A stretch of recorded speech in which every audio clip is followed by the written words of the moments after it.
You are now listening to the RSL Show on KSL Sports, Utah's largest sports network. Your number one source for everything Real Salt Lake. Utah's number one rated Real Salt Lake podcast.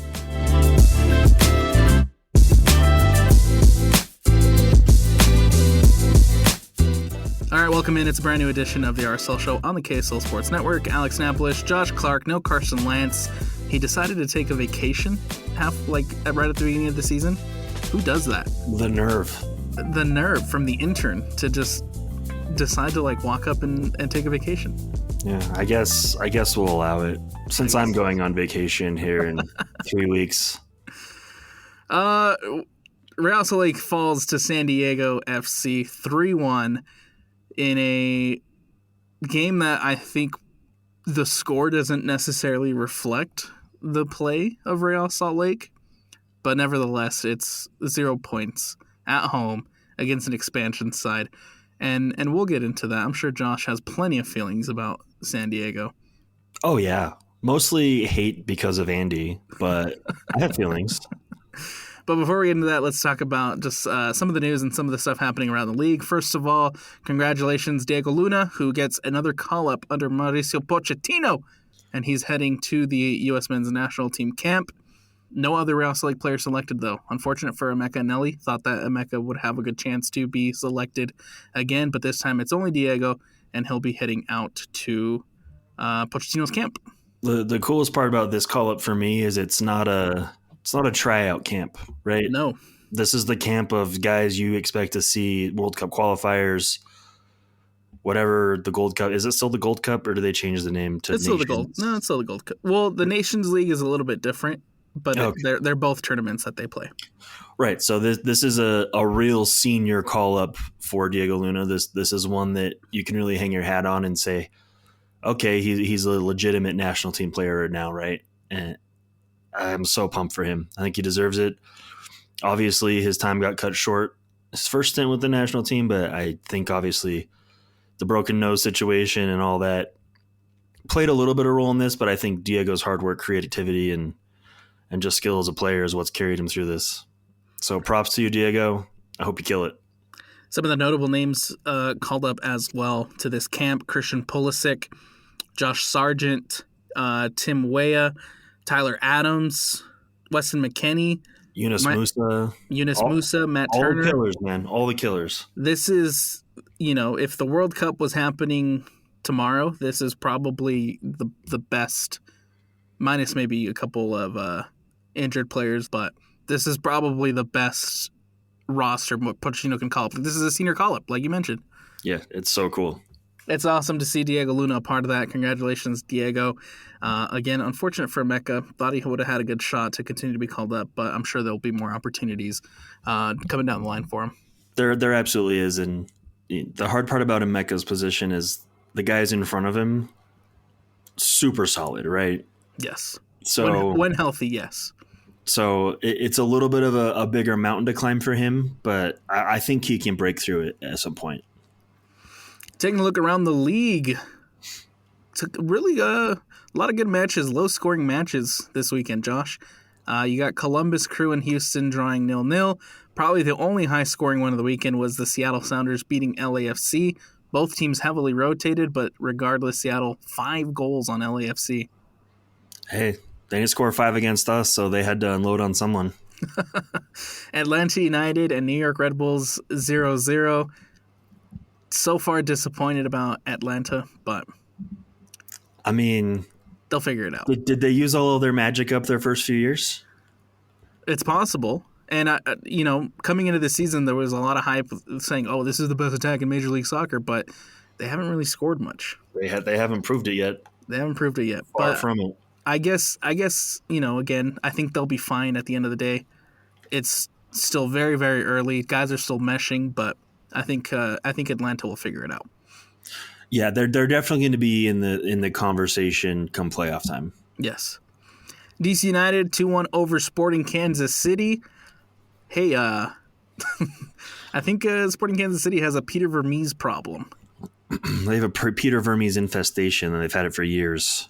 That team, they're already in trouble, right? Yes. It hasn't been going well. But when they do finally decide to part ways with Peter Vermes, that's going to be a very interesting rebuild, right? Because he's the GM, he's the coach, he controls everything. So you're going to have to replace many positions to replace one, and that's going to take some time. So I love it. I love it for SKC. I feel like this is a conversation we have almost every season, Josh, with Sporting Kansas City, right? Last season it was, they're an aging team. They need to rebuild. They need to figure it out. This season they kind of do. They made some really good signings, some really impressive signings that should eventually be good in this league. However, tough start. Yeah, tough start doesn't mean they're not gonna finish strong. Yes. I hope they don't, because I love to see it. So I'm happy right now. FC Cincinnati with a 2-0 win over Toronto. Philadelphia, one of the only teams in Major League Soccer to be perfect, 3-0. They take down New England 2-0. New York City FC with a 2-1 win over Orlando. Colorado with a 1-0 win over Austin. Let's talk about Austin real quick, because there's all this talk about how Real Salt Lake needs a 9. We need a 9. We need a DP 9. Austin went out in the transfer window, went out this winter, brought in Brandon Vasquez, who is a proven goal scorer in Major League Soccer, and they went and they brought in Mitro Uzuni, who is a phenomenal ball player, phenomenal playmaker, and yet they've only scored 1 goal so far this season, Josh. Yeah, not great, but nothing but potential there, right? They just haven't figured it out yet. Kind of like we haven't figured it out yet. But they spent, $12 million just on Vasquez to figure it out. So yep, that would be more concerning for me, right? It's one thing to not have a proven goal scorer not scoring goals, than it is to have guys that are proving themselves and scoring goals. Berhalter Ball, 3-1 win over FC Dallas. Chicago. Nashville with a 2-0 win over Portland. San Diego, of course, beating Real Salt Lake 3-1. Vancouver, the other perfect team in Major League Soccer. 2-0 win over Montreal. They are 3-0 to start the season.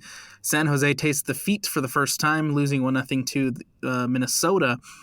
Inter Miami beating Charlotte 1-0. And then the LA Galaxy 0-3 after a 3-0 loss to St. Louis. Love to see it. Are the alarms going off for LA and their fan base yet? Maybe, but with any of these takes in any of these teams, right? It's so early in the season to really get a solid gauge, right? Yeah. Once Champions League ends, once teams kind of recover, it's an entirely different conversation. But I'm more than happy with LA Galaxy struggling right now, right? Gabriel Peck has taken a big step back. And maybe that's just because he doesn't necessarily have as much help around him anymore. Forgot about Gabriel Peck. That guy was incredible last year. Newcomer of the year last year. Yeah. And he's again, like you said, who's around him now, right?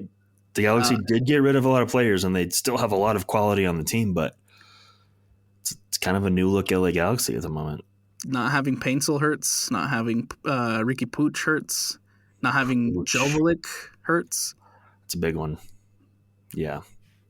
And honestly, their defense looks extremely suspect. Which is crazy because last year it's the same defense as last year, but it was really solid. But maybe they were just so covered with their attack that they didn't have to play as well. Could be. Who knows? I also think losing Brugman in the midfield is not good. That's a big one. Taking a look at Champions League scores real quick. The Columbus Crew is out. They fought. They almost did. They almost came back from 3-0 down. Ended up losing 2-1. It was 2-0 up until the 96th minute when Denis Bouanga scores the goal off a bad giveaway from Columbus. But nevertheless, LAFC holds on. They move on. 2-1 the final score in that one in favor of Columbus. Cruz Azul with a big 4-1 win over the Seattle Sounders. Look, I watched that game in its entirety, and the second you lose Paul Arriola, that game just completely goes sideways for Seattle. Yeah, some unfortunate injuries for Seattle this early in the season, right? You bring in all these guys, try to go for the MLS Cup this year, and you lose one for the year 3 games into the season, really, in Champions League. So that's a brutal loss, and Jordan Morris gets hurt. I hate that Musovski scored. I wish VAR would have overturned that for any reason, as clean as it could have been. But they lost, so it doesn't matter. But, I kind of feel bad for Seattle, right? You never like to see the injury bug hit a team. I feel bad for them too, yeah. I feel bad for them too. So, and then lastly, the Cincinnati had a 1-goal lead over Tigres. They just needed to hold on. They got too defensive, too quick, and in a span of 8 minutes, concede 3. FC Cincinnati eliminated by Tigres in the Champions Cup. I'm telling you, man, when teams go defensive, it's a risk. I hate when we do it. I hate when any team I enjoy following does it. I understand it at times, but man, it can backfire on you in a hurry. And it did. It did for Cincinnati last night. Yet to be played at the time of recording, Monterrey taking on Vancouver, America taking on Chivas, and the LA Galaxy, who's in a 1-0 hole against Herediano. Can they do it, Josh? I hope so, man. I do not want to see Herediano move on. Right? Honestly, their antics on the field when they played us just ruined that team for me forever. So, come on, Galaxy, do something. But in the long run, I'm pulling for Vancouver. You can't hate Vancouver. You really can't. Or Demir, right? So, and then still yet to play as well, Inter Miami against Cavalier, and then Pumas taking on Alajuelense. All right, Real Salt Lake, San Diego. Again, let's get your initial thoughts, Josh, right now. It's been a couple of days removed from this game. You lose 3-1. My initial reaction, the result does not reflect the way Real Salt Lake played. How are you feeling about this loss a couple of days removed now? Honestly, kind of the same. As much as I was annoyed about the loss, I had to give props to the way San Diego played us. I think they did a good job scouting RSL and how to break us down. And props to them, we should have beaten them, right? We missed some sitters, which we'll get into. But really reflecting on it, it was just a wide open game, a slugfest, just nothing but counters, nothing but sprinting the length of the field back and forth, right? I haven't seen our team get gassed like that in a long time. A little concerning that, we were the first team to get tired at altitude, but props to San Diego on that one. The last 2 goals sucked, right? But again, when you're throwing everyone forward, trying to get the win, that's going to happen. It's I equate it to when a hockey team pulls their goalie.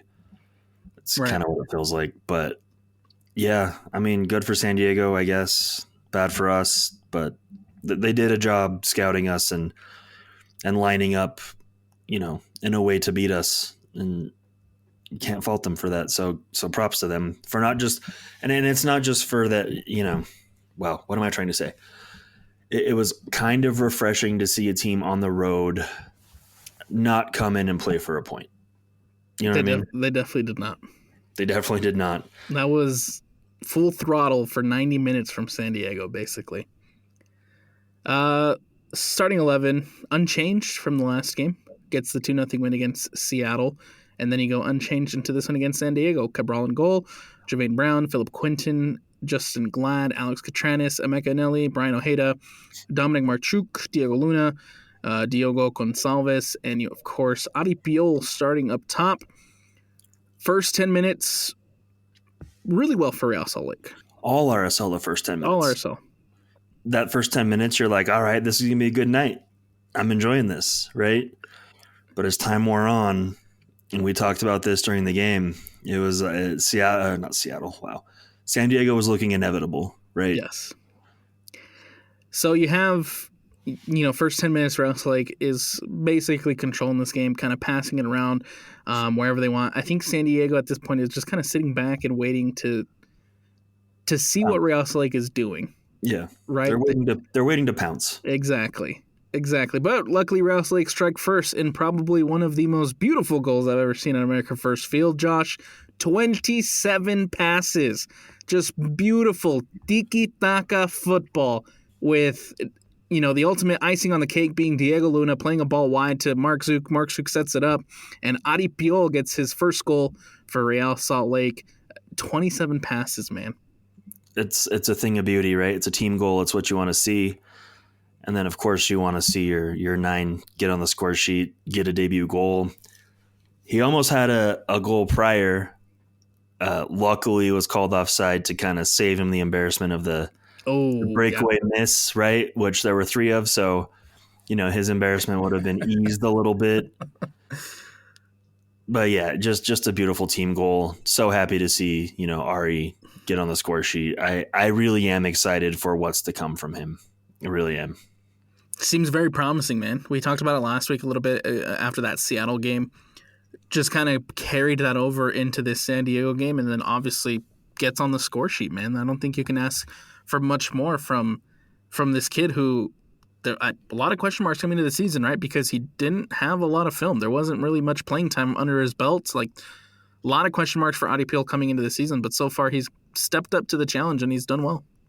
Yeah, and hopefully he continues to excel, right, and continues to grow. If he does that, then, we've got a diamond in the rough, and he could absolutely become a diamond in the next season or 2. Just even if they're offsides, Ari, let's make sure it goes in the back of the net, huh? Yeah. But we'll give him a break, right? Before that would have been his first goal. Pressure's absolutely on him. Way more excusable than the other 2. So, speaking of the other 2, let's get into that. Well, first of all, actually, at this point, Real Salt Lake's up 1-0. San Diego now is playing their game that I think Real Salt Lake struggled with a lot in this one, and that is just, fighting the press with the press. How many times did Real Salt Lake try to play it out of the back and just couldn't? They were stuck in a corner. Whether it was Glad, whether it was Javane, they were stuck in a corner because they just had nowhere to go because San Diego was pressing the hell out of Real Salt Lake. Right. If you're going to be playing press to press like that, physicality is going to end up winning out. And it did, right? The San Diego players were very physical. I think the physicality along with the press caused guys like Emeka, Diego to not have the best games, even though hated to an extent, right? Yeah. A lot of weird turnovers that we're not used to seeing from these guys. But when you're getting pushed off the ball constantly and facing a high press that you're not used to, it's an adjustment, right? And I think they did well to adjust eventually. But at that point, it was just a fist fight. And then the stronger team came out. But there were some glaring issues I saw, especially in the transition and defense, that are concerning. Yes. I'm going to say this now. You had Matt Crooks playing at the 10. It's a different story. Oh, man. I'm going to say it. I wish he was still here, right? Matt Crooks has the physicality, right? Obviously, yes. That's not his natural position, but the physicality is there. And, he put in the work defensively, which is needed in this kind of system. And right now we're not getting that out of Diogo. And I think that's my biggest issue with him. That and the not looking like he wants to be here. But that can be forgiven if he's, tracking back and making those challenges. Like we saw Max Crooks attempting to, like, half the time that he would, like, quote unquote track back and play defense, he kind of just shaded the player for 5 yards and then stopped. Like, yeah. The effort just doesn't feel like it's there at all. And it's so concerning. I need to see us playing a match without him. I need to see it. Even if a guy that is getting tossed in that maybe isn't as good on the ball or whatever, if he's going to put in the work, it's going to do a world of difference for this side. Throughout the course of that first half, after Real Salt Lake scores, throughout the course of that first half, like we mentioned, San Diego at this point is just pressing Real Salt Lake. There was a couple of moments when Real Salt Lake broke out of that press and had some good opportunities. And I think for me, the moment that changed this game was an opportunity in particular for Dominic Markchuk, who had it one-on-one 1-on-1. 1v1 against the goalkeeper. All you got to do, you just got to tuck it into one of the corners, man. Just got to tuck it in there. It's hard to say that's all you got to do. But It is easier said than done. But when you're a professional player, man, like that's your opportunity. It's one of the. It's such an obvious opportunity for you, right? Yep. You're not beating a defender. You're beating the goalkeeper. That's all you have to beat. It's like the pressure got to him, I guess. But you're right. Right. That goal really would have given us that cushion and helped us carry some momentum. But as soon as we missed that opportunity, you could almost see the guys on the field deflate a little bit, right? Everyone getting you could feel it in the stadium. Absolutely. And everyone was looking a little leggy at that point, right? And it was just such a letdown. And I really don't think we ever recovered from that. Had you scored that, you're up 2-0 in the, 35th minute? I love that I say they're getting leggy in the 35th, but they kind of were. They kind of were. Yeah. They kind of were. And I think that's a testament and credit to San Diego, man. You score that goal, it's 2-0. It's a whole different ball game, but instead, probably 10 minutes later, bad defending. Terrible defending. Yeah. I think that's the best way you can put it. Philip Quinton just kind of watches Franco Negri run into the box. Negri, I wouldn't say it's a routine header, but it's a fairly easy header to kind of redirect it to that far post away from where Rafa Cabal's body is, and puts it into the back of the net. It's 1-1, 43rd minute. Now you're heading into the halftime. Instead of being up 2-0, and probably should have been up 2-0, you're 1-1. Yeah, and you're just giving them all the confidence in the world. And, for Philip Quinton, for the attacking player, it wasn't an easy header, but it was a free header. Yes. Right? Philip Quinton was not even within maybe 5 yards of him, just kind of jumping at the ball. So he wasn't challenging the player at all. The player just literally had to connect. So not the greatest from Philip Quinton. I think he had a decent game, but getting caught out like that is concerning. I also think Javane got caught. A lot of guys got caught on the initial cross. Yeah. Javane Brown probably could have done better. Didn't. Agreed. Not Juan Pablo Angel. That's his dad. Thomas Angel.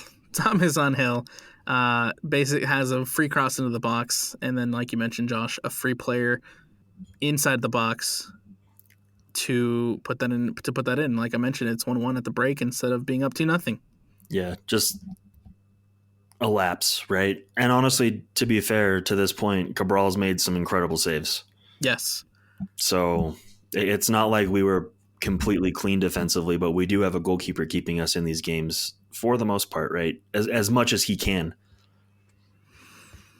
You start the second half, and I think, you clearly see some adjustments from Real Salt Lake. Instead of relying so heavily on that press, it's more of we're going to play more direct. As soon as we get the ball, we're going straight up the field. We're playing it behind your defense because you are playing such a high line. And in turn, that creates some opportunities for Real Salt Lake. You get Gonçalves in behind the defense, one-on-one with the keeper. Like Dominic, you can't even hit the target. That's your DP, buddy. You can't even hit the target. You got to put it on frame. You got to hit the post. Kick it straight into the goalkeeper. Something.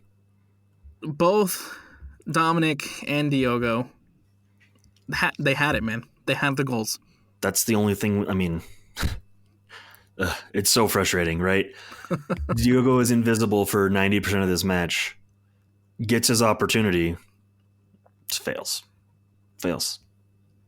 It's so disappointing.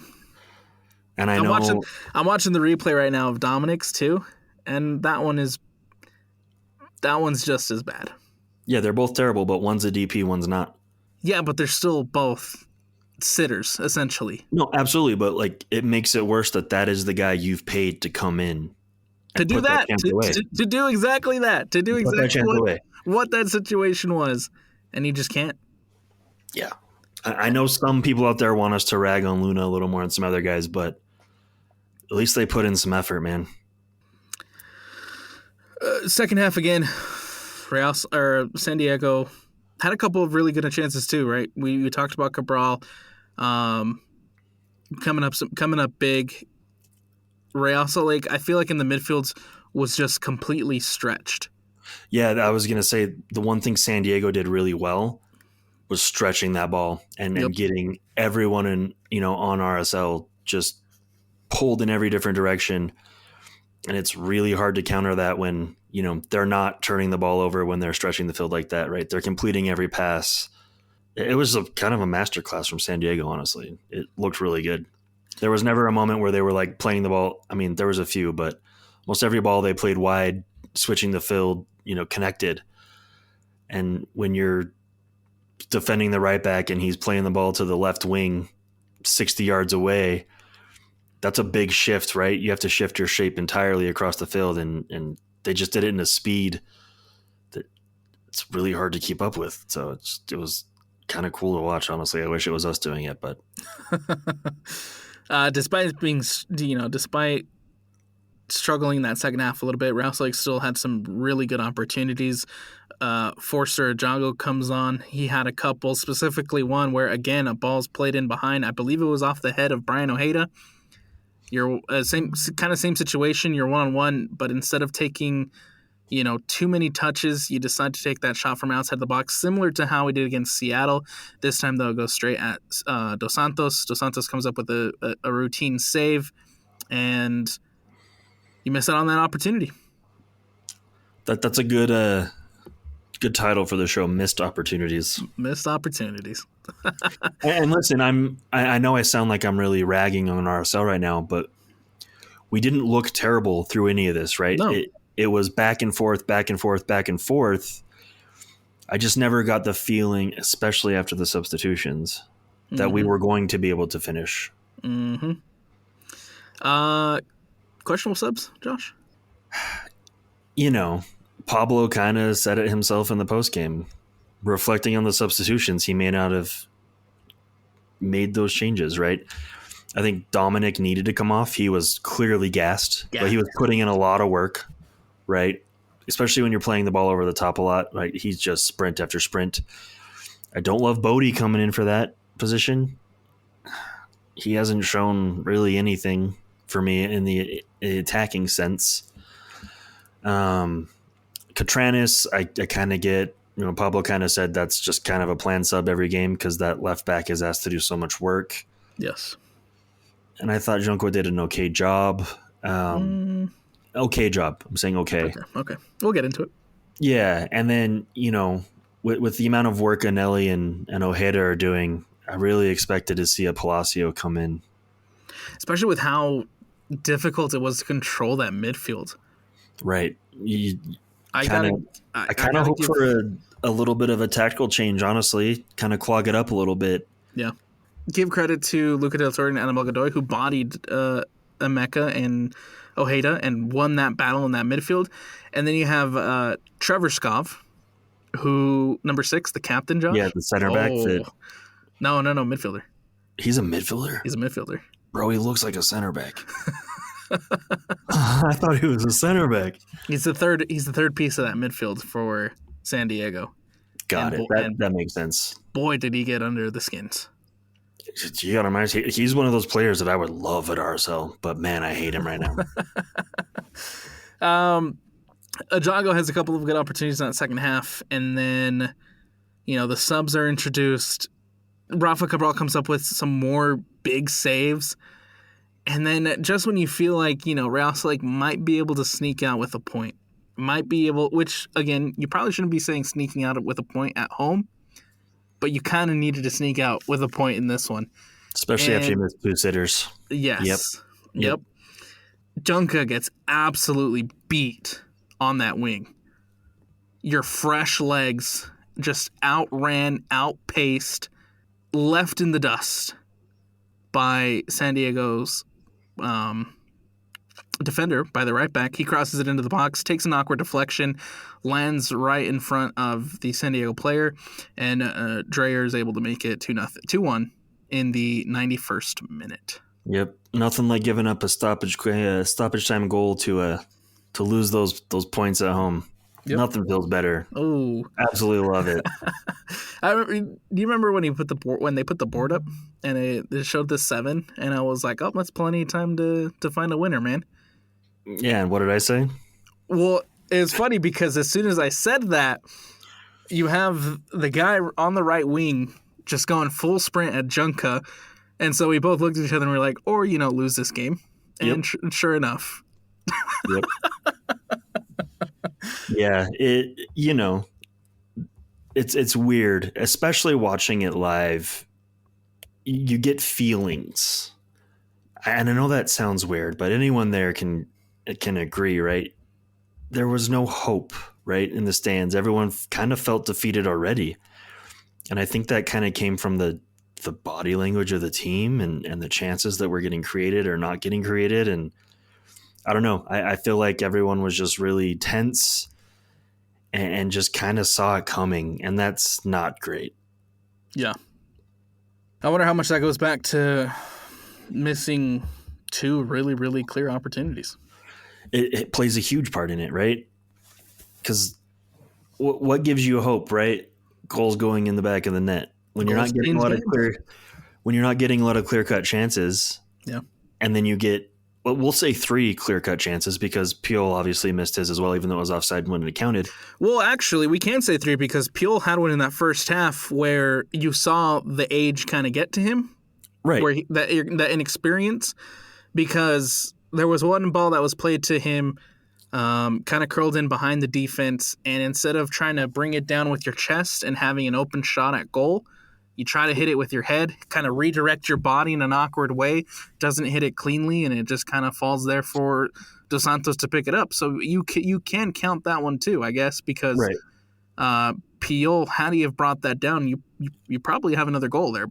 Right. So, I mean, kind of my point is when you're missing sitters, you don't have a lot of hope for a golazo, right? Yeah. A goal coming out of nothing. It's big. It really is a difference maker, putting away easy chances.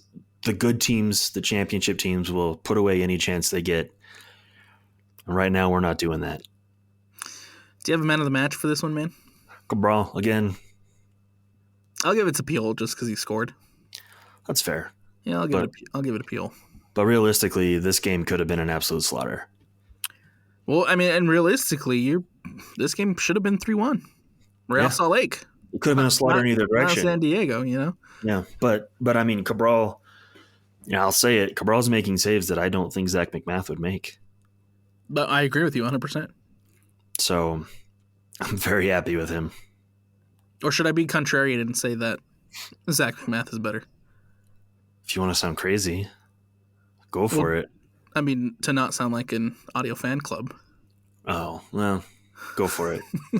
Now Van Oekel would have made every save, damn it. Van Oekel, man. Oh, goodness. Lalo Fernandez, greatest goalkeeper we ever had. Kyle Rainish, absolute beast. Jeff Antonella, bro, he was actually pretty good. You know what, Jeff? I will not allow Jeff Antonella slander. No, and for him, he went on and had a good career outside of RSL. Almost won an MLS Cup in Portland. Yeah, the only other goalkeeper, that played behind Ramondo was Tim Melia, and obviously he did wonders at SKC. So got some good goalkeepers here. Yeah. San Diego adds a third one, but I mean at that point, it's done and dusted. Everybody's trying to push forward to find an equalizer. It's disappointing, but honestly, Josh, I can't even be mad. I can't be upset. No, because Real Salt Lake should have won that game. Shoulda, coulda, woulda. Mm-hmm. It's a learning game for sure. 100%. This is one of those games where we see it now, and it better not happen again in this fashion, right? Yeah. Obviously, we're gonna lose some more games this year. That's soccer. But to miss your opportunities, miss your chances, play fairly well against a team that's playing really well against you, right? Mm-hmm. That I don't want to see again. Yeah. It's not a lack of creating. We saw plenty of chances created against Seattle. We saw plenty of chances created against San Diego. It's now just putting them in the back of the net. Right. And we still haven't seen finishing. And we still haven't seen Diego Luna come full circle, right? Yes, I'm still waiting for Luna to arrive. Right. But again, Luna didn't have a preseason, realistically. Broken nose still. Imagine he hates playing in that mask. Oh, absolutely. Speaking of which, I'm just saying, I'm still giving him some grace. right. Speaking of which, he did have an opportunity in this last one to find the back of the net and kind of get over, break the duck, if you will. I don't remember it. Has a breakthrough. I believe it was off a San Diego corner. Luna's in behind the defense, running off of it. But got to give all the credit in the world to San Diego's defending for closing him down before he could even take the shot. Takes the mask off, throws it down. Very, very clearly frustrated. Yeah. Very clearly frustrated. Too. I think he needs to score, man. But also, I think with one goal Diego scores, he's back. If we're comparing Diego to Diogo, right? Oh, we're having this conversation. I mean, that's clearly conversations people want to hear. We'll go as simple as one guy posts on social media, "I will do better." Hear nothing from the other guy. One guy's owning it, the other guy's just here. I don't know. I just don't see Diogo being a player here, man. I really don't. I hope he proves me wrong, like always. But at this rate, I hope we sell him in the summer and try something else, man.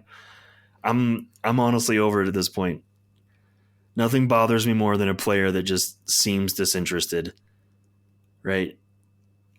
I don't care if you don't like it here. You came here, you signed a contract. Give us some effort. That's all I'm asking, some effort. If Diogo applied himself, I feel like I'm talking about a job. I mean, I guess I am. Like, if you apply yourself in the workplace, good things happen, right? You're a DP. Apply yourself. Make yourself worth some money if you do want to leave, so teams want you. How are you going to approach teams right now? How's your agent going to go to Europe and be like, "Oh, yeah, he just sucks right now because he just doesn't want to be there"? That doesn't look good. That'd be a tough sell. I don't know. Nothing about him impressed me, man. Nothing about him. No, I think he's shown glimpses. Everyone's shown glimpses, if that's the argument. I think he's shown some good things. That link-up play with Ajago to create that goal against Seattle, that's the Diogo I want to see. Right, but we need to see it consistently. If we're going to win, he needs to be consistently doing those things, not once a game. Exactly, and that's the argument we're trying to make. That's all I'm trying to say, man. That's the argument we're trying to make. He could be great, but he's not doing it. Let's take a break from this. Let's take a positive. Let's try to turn the conversation a little bit more positive, and let's try to get to know one of Real Salt Lake's newest players. Joining us now on the RSL Show, we'll take the time to introduce Kobi Henry, defender and new Real Salt Lake newcomer. Kobi, how you doing? And thank you for taking the time. I'm doing well. Thank you guys for the invitation. Real quick, what are just to begin and just describe some characteristics for you that you would use to describe the way you play and some characteristics to describe you as a player? I think I'm aggressive and creative, a hard worker, good teammate. Those are all attributes I would say that I bring to the team. Yeah, I'm more interested in kind of the personal side of Kobi Henry. How did you start playing soccer? How did you end up in Real Salt Lake? Yeah, well, I've been playing, my whole life. I love the game. Me and my brother always grew up kicking around in the house and everything. So I think that's what started my love for the game. And I've had a very interesting journey so far. I've moved around a little bit, gained a lot of experience. I was in France for a little bit, learning a lot over there, overcoming obstacles. And now there was an opportunity to come to RSL, and I was very happy to join the team. And now I'm here, just continuing to learn and progress. What are some differences and similarities between MLS and the French league? Um, I think that the maybe the speed of the game is a little bit different, as well as just the players. I think in the MLS, it's a lot more team based. You know, the teams would play a bit more together, as in France is focused a lot more on as well playing together with the ball, but also individual attributes like some of the players' speed and strength and yeah, things like that. Very cool. It seems like football and this game is just something that runs in you and your family, right? I hear there's some familial ties between you and the Trinidad Tobago national team. Your dad also played, so just how influential was, I guess, your family in helping you begin your soccer your football journey? Yeah, really influential. Both my parents were athletes growing up, and my brother as well played soccer at a collegiate level. So they're a great support system. And just having an athletic background and an athletic family really helped me choose what I wanted to do in life. How did you first begin to get involved? So let's go back to the very, very, very beginning, right? How did you first begin to get involved with the Orlando City Academy? Yeah, so I was playing for Florida Rush at the time, and I believe we had played a game against Orlando City, and they liked my playing style, and then I was recruited to go over there. So, and that's actually when I moved to a center back before I was a midfielder. So that's pretty interesting. Which do you prefer? No, I like center back now. You know, it's lets me express myself the way I like to. So growing up in Florida, you go to the Orlando City Academy, and then from there you join the Inter Miami Academy. And so again, just I guess what was the process of jumping over to Inter Miami, and what led to that decision? That was actually just my parents were moving jobs, so it just happened that they were going to Miami, and Inter Miami was forming that year. So that was pretty cool. I got to join the club in its first year, and it was great. Yeah, I had a lot of great memories there. When So you that were with Miami, did you ever work with Javier Morales?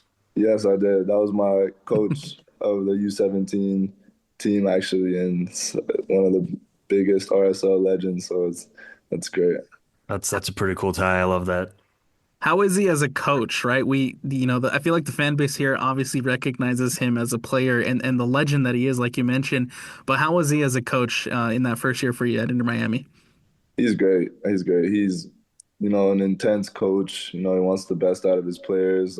I don't remember too much, obviously, because it was a little while ago, but he was great. I know he played a big role in transforming my soccer.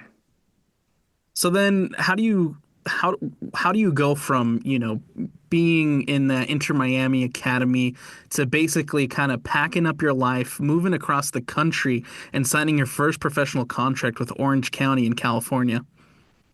Yeah, that was actually during COVID, and I just remembered I wanted to play. You know, I was just looking at the time, the MLS Academy had taken a break from playing because of COVID, and the USL League was still playing. And, I was presented with that opportunity, and, I thought, why not? Well, I want to go and play with older guys, learn how it is to be in a professional level. And yeah, and it worked out well.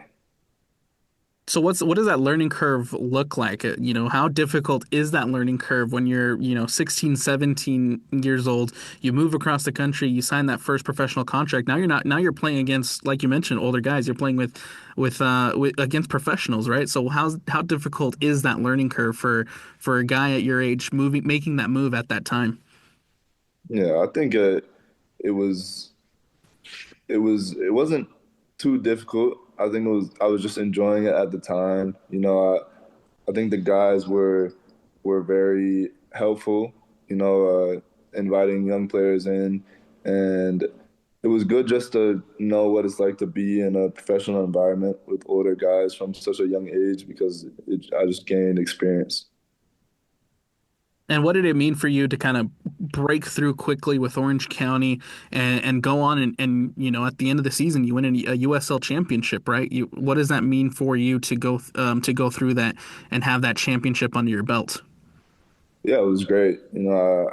As I said before, I just gained so much experience knowing what it's like to, you know, per pursue the season and really just maintain high standards in order to get to the final and get a result. So it was a great learning experience. I'm going to change course here a little bit. So, obviously fans see you as Kobi Henry, the soccer player. Who's Kobi Henry, the person, and what does he do in his spare time? What are his hobbies? Yeah. I like music, I like fashion, and I like nature, so everything I do, I try to keep it within those three hobbies, I would say. But I'm a pretty chill guy, oftentimes when I'm not playing soccer, I'm watching soccer or I'm watching some sort of video about soccer, so that's pretty much it. I just like to relax and, take the most of my free time. You mentioned nature. Obviously, Utah's a great place for that. Do you have any destinations circled on the map to go explore when winter's over? I'm not too sure yet. I haven't really been able to do much research since I've been here. It's been pretty hectic. We've been working really hard. So, but hopefully, as the season goes forward, I'll get to explore a bit more. Yeah, definitely hit up Marcelo Silva. He'll have plenty of recommendations for you. He seems to be Okay. the outdoor guy as well there at the club. Yeah. You mentioned fashion. I think fans realize that pretty quick. With your game day fits. I think you win the game day fit award so far this year. Who's the closest runner up on the team? Who's got the next best fashion sense? Mm. There's a couple. Diego's been pretty solid. I think Xavier Gozo as well and Lachlan Burke. Have been pretty nice. So there's a few guys that I would say can come close. All right, here's your chance to throw someone under the bus. Who's the furthest from the winner? Who's the worst style? Uh, You don't have to answer if you don't want to, but yeah, I'm I just don't know, curious. I don't know if I can answer that because I think style is selective. So I think everyone has their own personal style. I like seeing some of the guys and how it differentiates to the locker room. That's a good answer right there. That's a good answer. So you mentioned music and your love for music. Favorite genres, favorite artists, who are they? I just like calm music. I like Frank Ocean is one of my favorites. Lauryn Hill, anything just that's chill, when I'm outside of soccer, but definitely before a game or when I'm trying to get pumped up, go to the gym or something, then rap, French rap as well, anything like that. Who takes the aux in the locker room? I I'm on it sometimes, and then usually between like Pablo, Brian Ojeda, and Diogo, I think. Yeah, so it just switches, depends on the day. Who's got the best music? I like Brian Ojeda's music. He puts a little bit of everything, that always seems to match the vibe. Yeah. Moving back now to a little bit to soccer, the soccer of it all. You, at the age of 17, you get called up in December of 2021 for the senior U.S. national team, right? For a friendly against Bosnia. You didn't make your debut that day, but just how special is it for someone at your age, at 17, to be able to go and have that experience of playing with the senior national team? Yeah, that was great. It was a really good experience. I feel like it was like worth it after all the hard work I put in that season. So I was just really grateful for that opportunity. And yeah, I mean, that's the goal for every young American is to represent their country on a national team level. So, it was great. It was a great experience, and I just hope to, every day work hard and try to get back to that. And then Stade Rams comes calling for you in 2022. What influenced your decision to kind of take your chance abroad to further your career? Yeah, I mean, I was looking at, the data almost is like what I like to call it. It's like I was looking at some of the best defenders in the world, and a lot of them are French, and it comes from their system, how they bring up players. So, it was definitely a thoughtful move. And I think it has been great. I learned a lot while I was in France, and hopefully now I could show that on a big stage like MLS. So when Rouse like came coming for you and presented to you and said, "Hey, this is a move that we might want to make," what exactly did they present to you that made you decide that Real Lake was going to be a good fit for you? Yeah, I think just with some of the younger guys that they have had here, that I know pretty closely, like Diego and Gavin, who was here before. I just really like how they give the youth a chance. It seems like they, teach the younger guys a lot and give them opportunities to actually show what they've learned on the field. So that's what influenced my decision. The last couple matches we've seen you come in at outside back. How is that for you as a center back and kind of your adjustment to the game? Yeah, it's interesting. I quite like it. I think that it gives me a bit more to do on the ball and a bit more 1v1 defending. So I'm not opposed to it at all. It's just whatever gets me on the field, I'll do it. Very cool. And then one of my last questions: who's the toughest player you've had to come up against so far?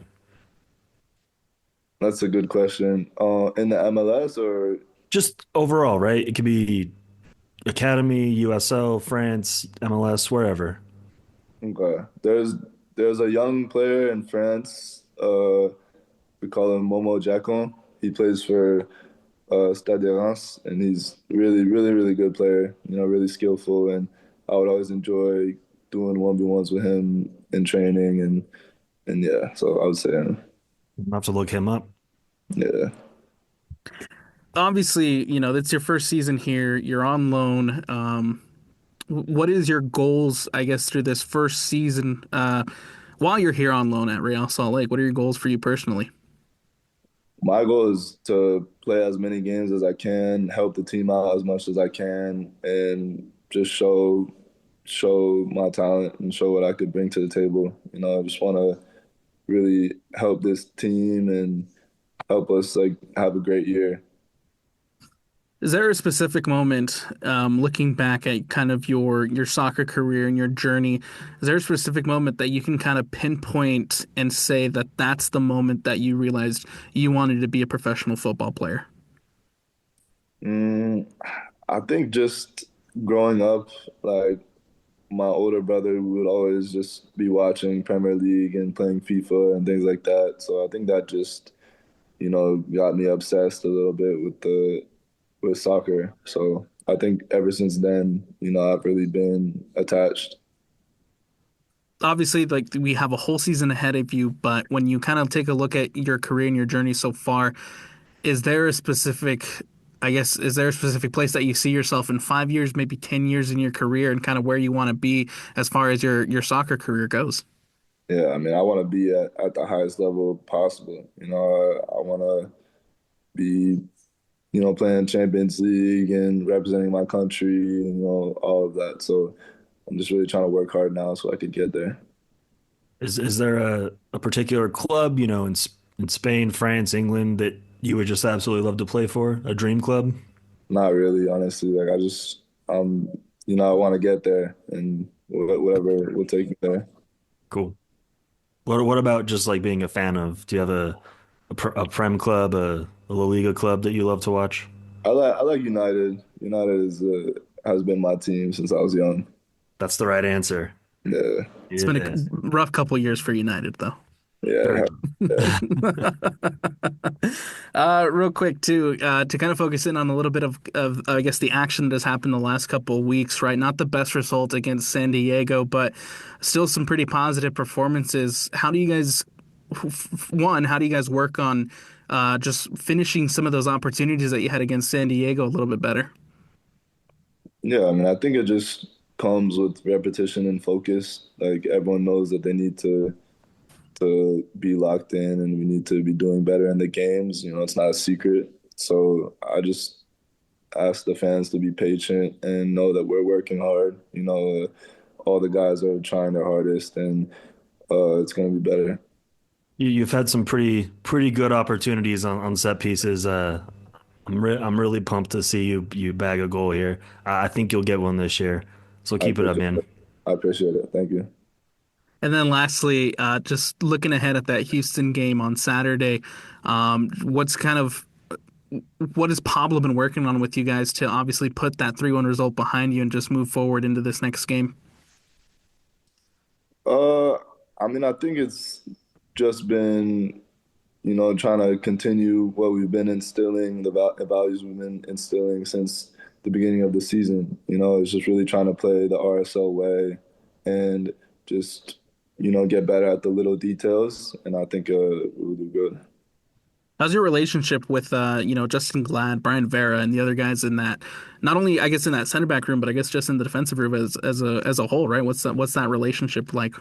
Yeah, it's great. I mean, honestly, with all of the guys, like, I get along so well. It's a great family, I would say. You know, made it really easy for me and the other new guys to come in here and feel welcomed. So, but especially with the defenders, it's been really good. We have a good relationship. Josh, anything else from you? No, we can let Kobe get back to his day. We just appreciate your time, man. Okay, thank you guys so much. Absolutely, man. Thank you again, Kobe, for taking the time today. Appreciate it.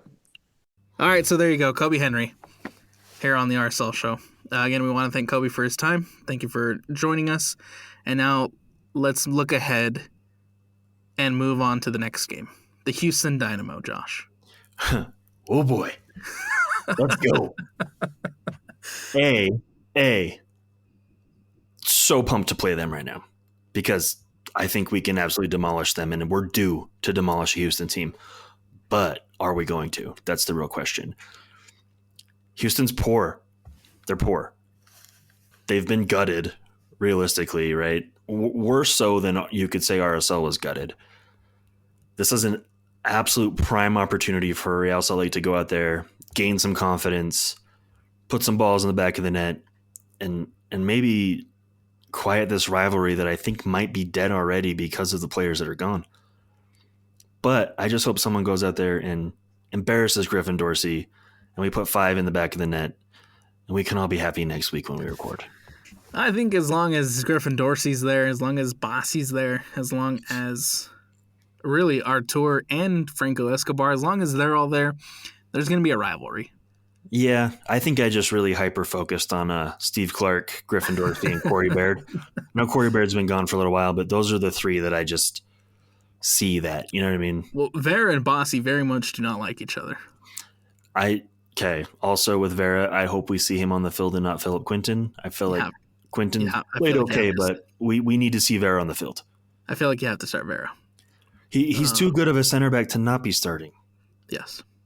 For Brian Vera, I get Quinton has come in and, had a good performance against Seattle.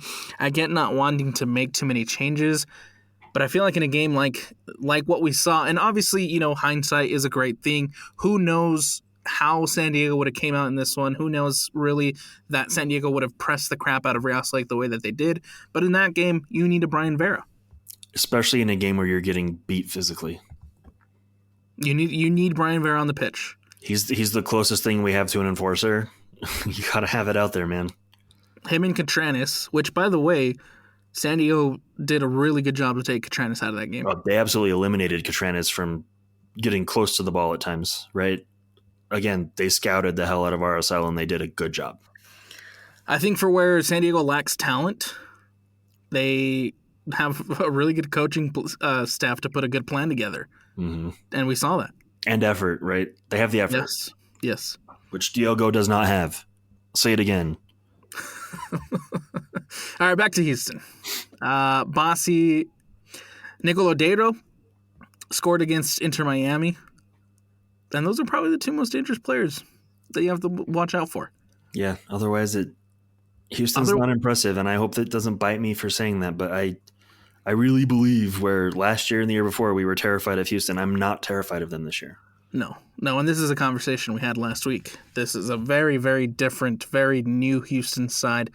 They're still looking for their first win. I think that they have a lot of individual pieces that are really good. Jack McGlynn, one of the best young up-and-comers for the men's national team. Nicolodeiro, while he is very much aging, still is very creative and very good on the ball. Artur is their enforcer. He's always going to be a pain.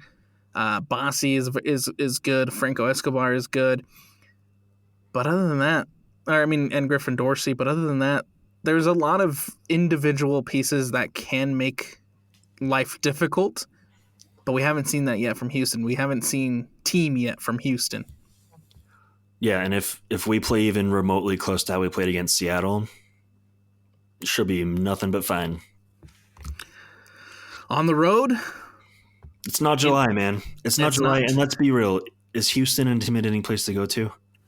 No, it's really not. They have 5,000 fans show up. I think what makes Houston so difficult to play on the road is just the weather, the humidity, the heat.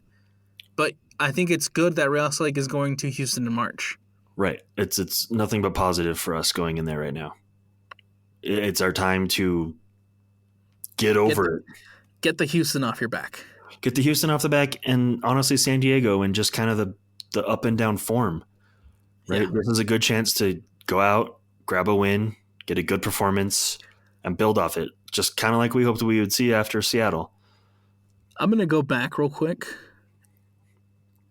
And I'm going to try to find when's the last time RSL won in Houston. It's been a while. It doesn't happen often. A lot of 0-0s. Mm-hmm. 2-1 win in 2018. Can you guess the goal scorers? It's probably easier than you think. Damir Kreilach? No. Albert Rusnak? Yes. Do you remember that game? Albert Rusnak in the 90... Oh, yeah, that was the stoppage time. Yeah. The 2 stoppage game. Yeah, I remember that one. Yeah. Okay. There you go. Yeah. It's coming back to me now. It's the last time RSL won in Houston. That was August 18th of 2018. We are due. The last time RSL Lake went to Houston, 4-1 loss. If it's a 4-1 loss, next episode might be a little salty. Because there's no reason we should lose to Houston 4-1. Even with the recent history of Houston? Yeah, I don't care. You got to win this. You have to win this one. You can't, even if you lose this one, it needs to be like a 2-1, 3-2 kind of situation. We cannot go get our goal differential eviscerated, right? It's already looking pretty bad. This team we cannot go in and just fall apart against. We cannot. Predictions? Nope. I predicted against San Diego, and of course it bit me in the butt. So I will again. I did too. I said they were going to win 2-0. I'm telling you, Alex, when you predict it, it does not come true. All right, then. We won't do predictions today. Anything else you want to add? Anything else you want to throw out there? Put onto the universe, man, before we wrap this one up. Yeah, I just hope we figure it out. I really do. There's so much positive in this team. The pieces just need to come together, right? We're so close. I'm not saying so close to being an absolute contender, but so close to being a really strong, consistent team. I just hope we find it, man. There's a lot of weird things going on, right? Obviously, you have an underperforming DP. You have a that is in a contract year.